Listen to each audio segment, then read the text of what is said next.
Okay, I'm going to do a quick review on the Pflueger Trion.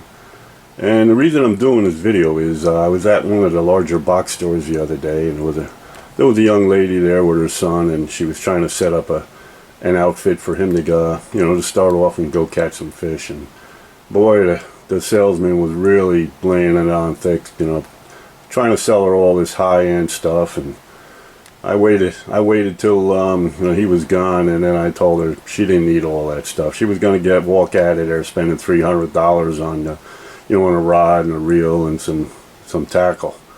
Anyway, let me get right to it. I know you guys don't like long drawn out videos, but this is an entry-level Pflueger, and I fish 3 to 5 times a week, and I'll get right to the chase. This is an excellent reel.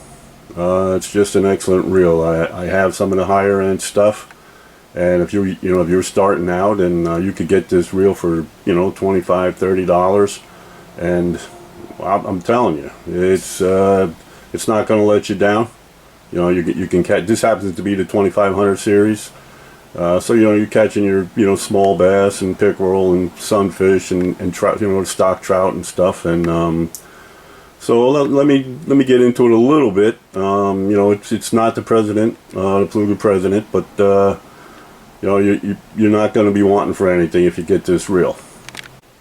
Okay, as you can see, I do have the Pflueger President series, and is that a better reel? Yeah, it's a little bit better reel. Is it going to catch more fish? Nope.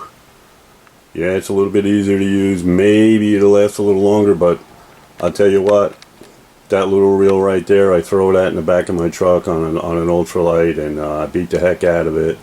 And like I said, I fish all week long, and it hangs in there. So, will this catch more fish? Nope. Is it a nicer reel? Yep. Does it cost a little bit more money? Yep. Okay, it's the same thing with the rods.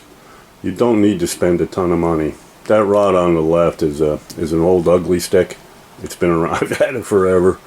And here's a tip: if you go to a garage sale or something and you get the earlier ugly sticks, especially in the ultralights, they're made in the USA. So that's but it doesn't have to be. Those ugly sticks are good quality rods. The one on the right is a St. Croix. It's going to cost you 3 times as much, and I like it. It's good. I got it as a gift. But again, is it going to catch more fish? Nope. A little bit easier to use, a little bit more. You get a little more flexibility out of it, and sensitivity and stuff. But on an everyday basis, especially if you're starting out, that combination over there, that's not going to cost you a ton of money, and you're going to be fine. So to sum it up, it's just a good combination. Here, I'll tell you what. Okay, probably one of the best ways to sum it up is if you look on all the way to the left, that's the Zebco 4. Now that reel used to be used by all the bass pros. Roland Martin, you name it, coming up, through the 70s, into the 80s, and that was the #1 go-to reel.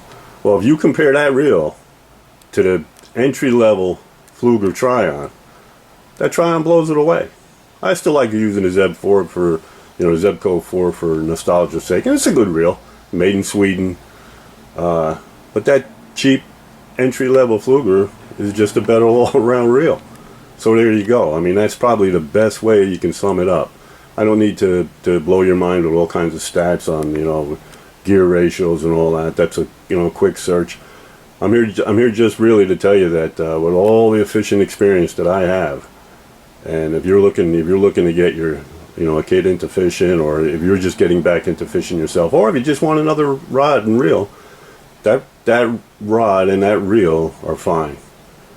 Okay, everybody, thanks for watching.